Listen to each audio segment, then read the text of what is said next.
Hola, ketemu lagi sama Bang Bes di Indep Bola Jebret Media TV ya. Terima kasih buat teman-teman Jebret Tim yang sudah komen, sudah support program ini. Dan sekarang kita sudah masuk di episode ketiga, di mana hari ini kita akan membahas big match pekan lalu antara Liverpool melawan Manchester City ya. Kenapa kita bahas Liverpool City lagi? Karena ini kita akan buktikan bahwa di video sebelumnya prediksi dan pembahasan kita sudah sesuai dengan pertandingan yang terjadi. Ya, yuk kita masuk sekarang. Seperti teman-teman ketahui, dalam sepak bola ada 3 main moment atau 3 momen penting dalam sepak bola. Ya, jangan pernah lupa. Yang pertama adalah menyerang ketika kita sedang in possession atau menguasai bola. Kedua adalah ketika kita sedang bertahan atau tidak sedang menguasai bola, out possession. Dan yang ketiga adalah transisi. Ketiga momen ini adalah momen yang sangat penting dalam sepak bola. Nah, pas banget karena tim yang bermain pekan lalu adalah tim yang dengan karakteristik 3 main moment.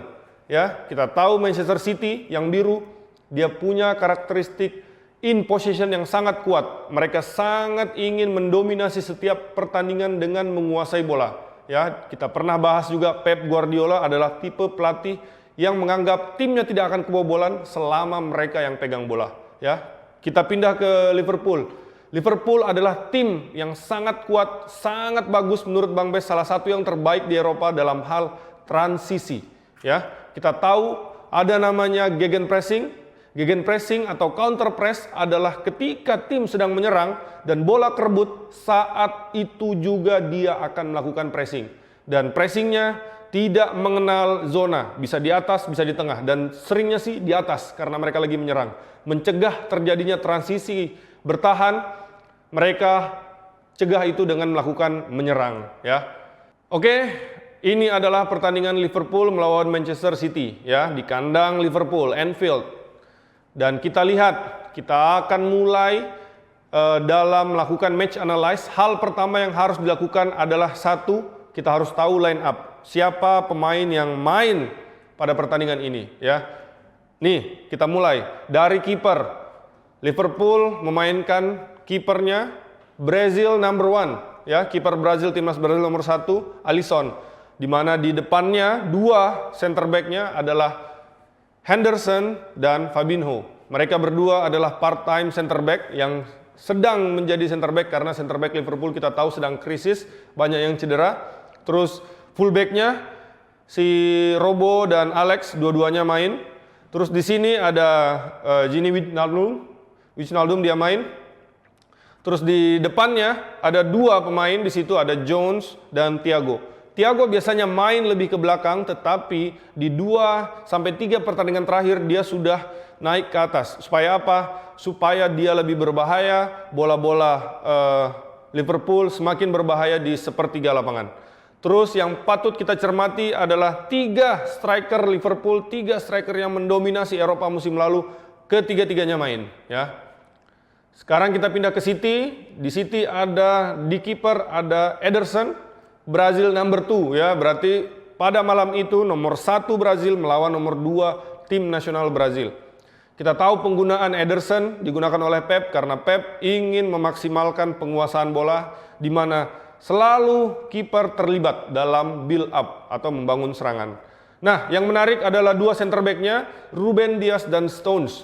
Stones ini seperti dia melakukan pembalasan. Bahwa banyak orang yang mengecap dia adalah pembelian yang gagal, tetapi dia membuktikan musim ini duetnya bersama Ruben Dias apik sekali ya. Kalau teman-teman pengen tahu lebih jelasnya bagaimana duet mereka ini bisa berfungsi dengan baik, di video sebelumnya kita udah jelaskan ya. Di sebelah kanan ada pemain favoritnya Bang Bes nih, Joao Cancelo ya. Apa perannya Joao Cancelo di pertandingan ini nanti kita akan bahas. Di sebelah kiri ada Zinchenko. Terus di sini dia pakai si pemain timnas Spanyol ada Rodrigo ya.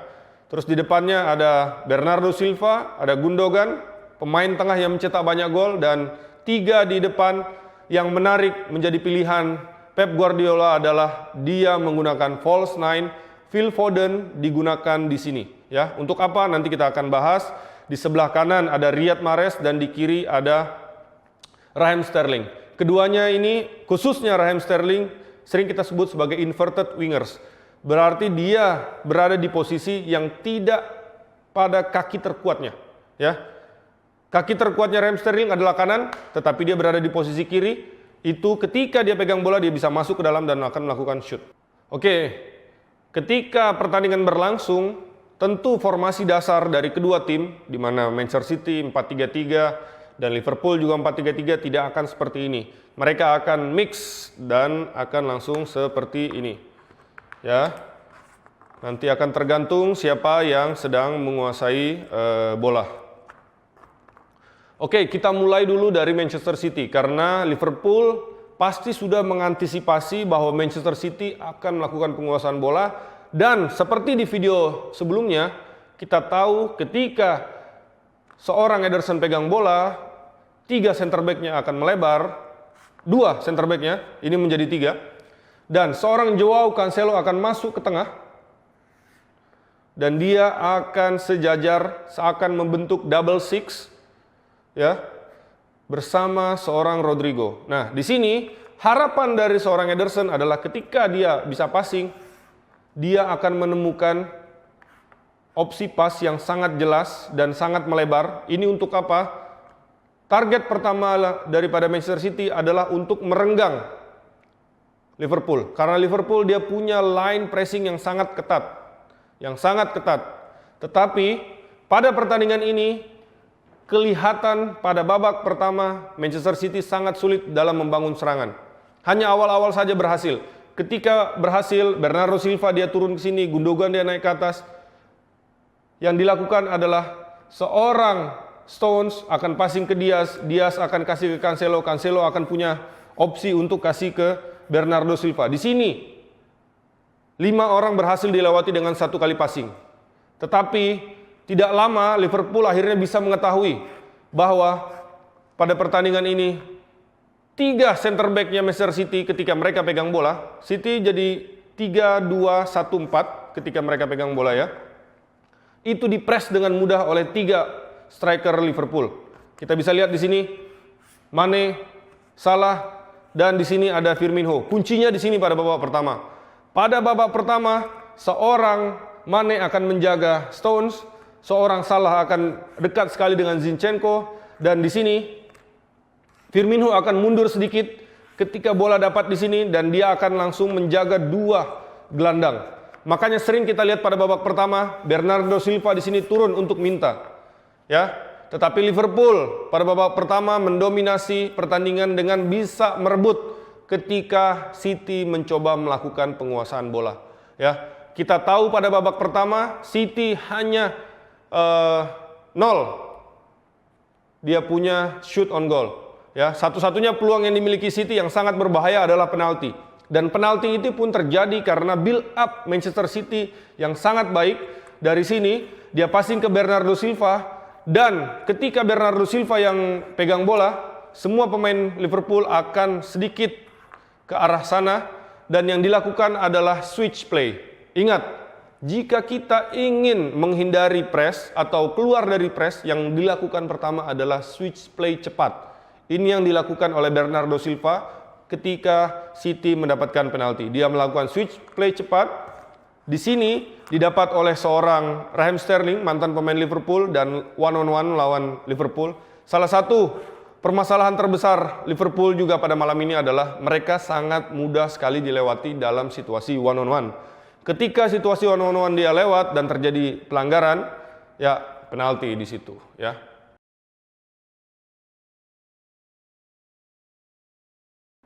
Oke, itu tadi babak pertama di mana Manchester City sedikit kesulitan dan Phil Foden yang main sebagai false nine berusaha menciptakan yang dinamakan dengan numerical superior supaya bisa di sini melakukan penguasaan bola, ada tercipta triangle pass, tetapi tidak terlalu efektif karena rapatnya pertahanan Liverpool. Akhirnya pada babak kedua City melakukan pergantian sistem. Ya, sistem apa yang diganti? Ini. Jika pada babak pertama ketika dalam fase build up 3 pemain City itu akan melebar, maka pada pertandingan ini yang dilakukan adalah Joao Cancelo melebar secara natural seperti biasa, Zinchenko melebar secara natural seperti biasa, dan dua center back-nya juga meminta di sini. Ingat, peraturan baru FIFA, seorang center back bisa minta bola dari kiper, ya. Ini untuk apa? Lihat, ini udah langsung kelihatan. Kalau teman-teman lihat di sini udah kelihatan, karena 3 orang yang melakukan pressing akan berhadapan melawan 4, ya, bahkan 5 dengan Ederson. Jadi di sini mereka kesulitan untuk merebut bola Manchester City.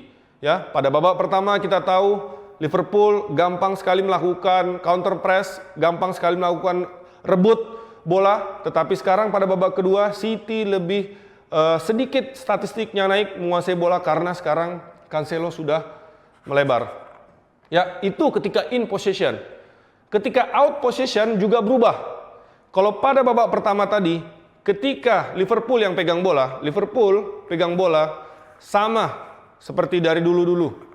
Mereka melebar. Kadang di sini Thiago minta, kadang mereka pakai double six.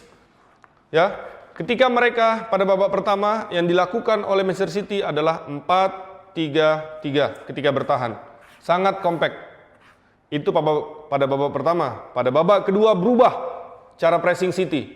Cara pressingnya adalah menjadi 4-4-2. Ya. Dengan Phil Foden dan Bernardo Silva. Mereka bergantian menjaga pemain yang sedang pegang bola. Yang pertama dilakukan adalah ketika kawan ini yang pegang bola, maka salah satu dari mereka akan masuk ke sini. Yang dilakukan adalah dia akan lari melingkar karena supaya tidak terjadi passing dari Henderson ke Fabinho atau Fabinho ke Henderson, akhirnya ditutup. Satu jalur passing ditutup. Dan pemain yang ini akan berada di sini. Dan gunanya sayap yang di kiri dan di kanan adalah menjaga lebar lapangan supaya dua pemain yang paling berbahaya Liverpool tidak dapat mengeluarkan kemampuan terbaiknya. Dan disitulah terjadinya gol pertama oleh Manchester City ketika seorang Bernardo Silva dia turun minta bola di sini dan Gundogan ada di sini, ya, switch play cepat dan akhirnya terjadi gol di situ. Gol pertama Manchester City terjadi karena switch play cepat dari sisi kanan ke kiri. Ya, itu untuk keluar dari pressure dari Liverpool. Liverpool sendiri berhasil mengeluarkan kemampuan terbaiknya juga ketika Manchester City melakukan penguasaan bola. Mereka line-nya agak sedikit di atas. Dan di sini tadi kita sudah bilang bahwa seorang Mo Salah dia selalu dekat dengan Zinchenko. Dan di sini Firmino bersama dua pemain dan Mane di sini, ya. Yang dilakukan adalah ketika Arnold pegang bola dia mengincar bola di sini. Sangat gampang Mo Salah untuk keluar dari markingnya Zinchenko. Akhirnya bola ada di sini, Ruben Dias mau nggak mau dia melakukan pelanggaran. Yang menurut Bang Bes masih bisa dipertanyakan apakah itu pure pelanggaran ataukah sedikit ada aksi berlebihan dari seorang Mo Salah karena ada teriakan. Tetapi dalam sepak bola pelanggaran sekecil apapun di kotak penalti adalah pelanggaran. Ya, ingat Asian Games 2018 menolak forget. Oke, itu tadi dari Manchester City. Nah, karena sekarang Manchester City sudah memegang lebih banyak bola daripada babak pertama, Liverpool mencoba memberikan sebuah jawaban. Jawabannya adalah dengan memasukkan Milner dan Xherdan Shaqiri. Dimasukkannya Milner dan Xherdan Shaqiri membuat City juga melakukan respons. Responnya adalah mengganti seorang striker di sini dengan memasukkan ya. Gabriel Jesus masuk, Riyad Mahrez keluar. Ya, tetapi Phil Foden yang tadinya di tengah, dia menjadi main di pinggir. Ya, ini adalah salah satu kelebihan seorang Phil Foden karena dia bisa bermain di posisi mana saja. Nomor 6, nomor 8, nomor 10, 9 kemarin false tapi sekarang sayap. Nah, dengan adanya seorang Gabriel Jesus, aliran passing Manchester City sekarang lebih jelas. Kalau tadinya Phil Foden turun ke dalam untuk menciptakan menang jumlah, ya 2 lawan 1, 3 lawan 1, tetapi sekarang dengan adanya Gabriel Jesus jadi ada target man. Ketika dia punya target, targetnya akan memberikan ke samping, ke samping, ya. Nah, City sendiri ketika mereka sudah menguasai bola, skor 1-1, mereka kembali ke formasi awal atau game plan awal, di mana mereka merasa kayaknya, Liverpool, lini tengahnya sudah capek, Thiago sudah keluar, kayaknya kita nih yang sekarang menguasai bola. Mereka kembali ke sistem awal, di mana seorang Cancelo masuk lagi ke tengah, terus sekarang si Gundogan, karena Cancelo masuk dan dan Rodrigo berdua di sini, akhirnya seorang Gundogan dia punya license untuk naik ke atas.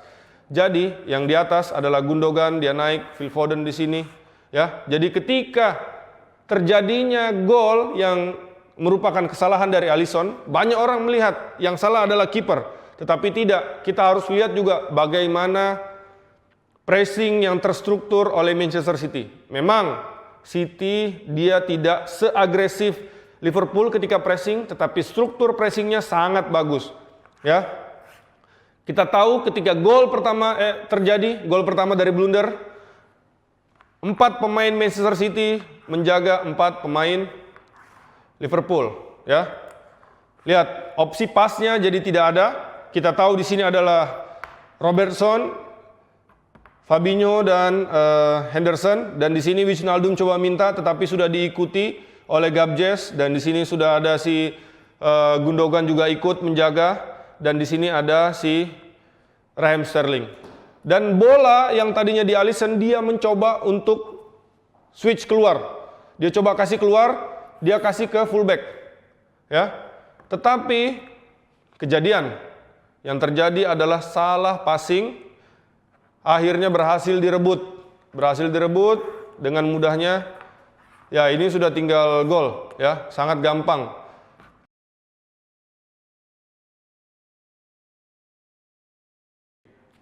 Oke, itu tadi gol pertama, blunder seorang Alisson. Tetapi blundernya kita nggak bisa salahkan 100% karena sudah dipres secara sistematis. Ya. Nah, itu terjadi lagi 3 menit setelah kejadian blunder. Terjadi lagi di sini bagaimana seorang Alisson ketika dia pegang bola, bolanya itu dari Fabinho, ya, ketika dia udah dipres, dan di sini ingat ya, ketika kita melakukan pressing, kalau bisa jangan terlalu dekat karena nanti terlalu obvious, terlalu jelas, akhirnya lawan tidak jadi passing ke dia, ya. Di sini kita lihat seorang Henderson juga sudah dipres, ya. Dan yang terjadi dibalikin bola, dia tidak melihat ke arah sini apakah kawannya dijaga, tetapi dia fokus sepertinya mau ngasih Robertson lagi yang ada di sini. Dia akhirnya salah passing dan direbut oleh Phil Foden dengan gampang dan terjadi kembali gol, ya. Sangat mudah, ya.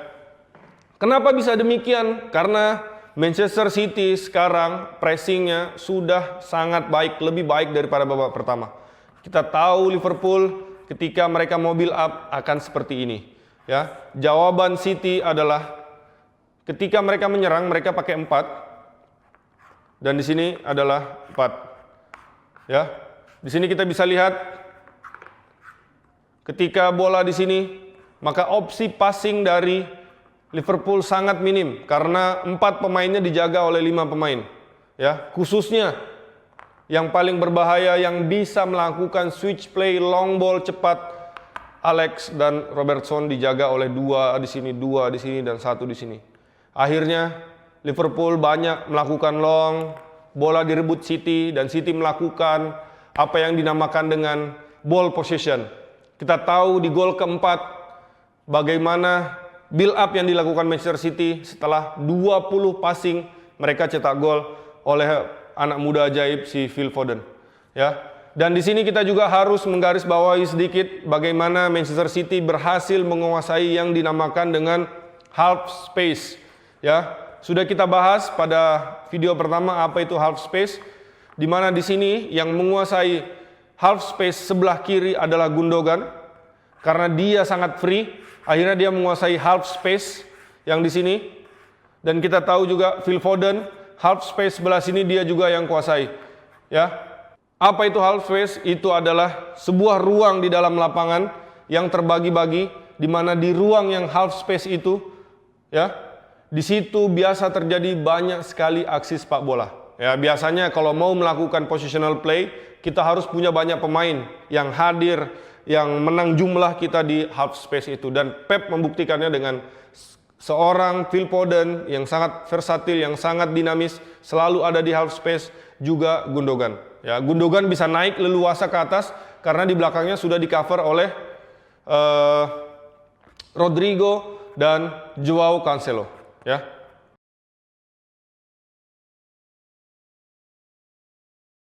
Oke, itu tadi pertandingan Liverpool melawan Manchester City. Kita tahu Liverpool sempat menguasai jalannya pertandingan pada babak pertama, tetapi masih kalah. Kenapa? Bang Bes kasih tahu alasannya. Karena yang pertama, mereka tidak bisa merespon ketika Manchester City mengganti sistem. Ketika mereka mengganti sistem, bagaimana cara mereka build up, bagaimana cara mereka pressure. City berhasil menemukan jawaban dari permasalahan pada babak pertama, sedangkan Liverpool tidak. Ketika mereka sudah habis tenaganya di tengah, mereka menggunakan pemain seperti Milner, seperti Shaqiri yang tidak terlalu efektif menurut Bang Bes. Akhirnya Manchester City memanfaatkan itu, malah mereka memasukkan striker asli Gabriel Jesus. Ada target dan akhirnya tinggal menunggu waktu. Liverpool kelelahan, salah passing, dan akhirnya kejadian. Ya, banyak yang bilang kipernya yang salah, tetapi Manchester City melakukan pressure yang luar biasa. Ingat, kalau kita ingin melakukan pressure, tujuan utama pressure adalah pertama merebut bola. Ketika tidak bisa direbut, kita ganggu. Ketika tidak bisa kita ganggu, kita tutup. Ya, 3 hal ini berhasil dilakukan dengan baik oleh Manchester City malam ini. Mereka sempat merebut bola yang coba di build up, mereka sempat mengganggu, mereka sempat bahkan menutup jalur pas. Akhirnya bola didapatkan oleh Manchester City. Ya, kita tahu Manchester City sudah bermain dengan sangat baik dan sekarang jarak sudah makin lebar. Liverpool semakin ketinggalan. Jika ingin lebih baik lagi Liverpool, maka dia harus benahi lini belakang, lini tengah, lini depannya.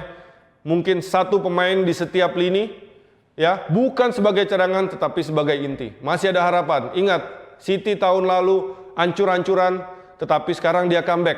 Dan Bang Bes yakin Liverpool juga bisa comeback tahun depan kalau mereka segera berbenah. Beli pemain inti, bukan beli pemain cadangan. Ya, terima kasih yang sudah menonton. Jangan lupa komen di bawah, kasih saran tim mana yang kalian pengen Bang Bes bahas, taktiknya secara mendalam, komen di bawah. Kita baca, kita pasti nanti pertimbangkan ya. Terima kasih yang udah menonton, terima kasih Jebret Team. Tetap follow akun Instagram, akun YouTube-nya Jebret Media TV, dan juga dukung program ini dan program-program yang lain ya. Tetap semangat. Stay safe, jangan lupa pakai masker, jangan lupa cuci tangan, jangan lupa jaga jarak, ya. Jangan lupa nonton bola terus, ya. Sip. Terima kasih.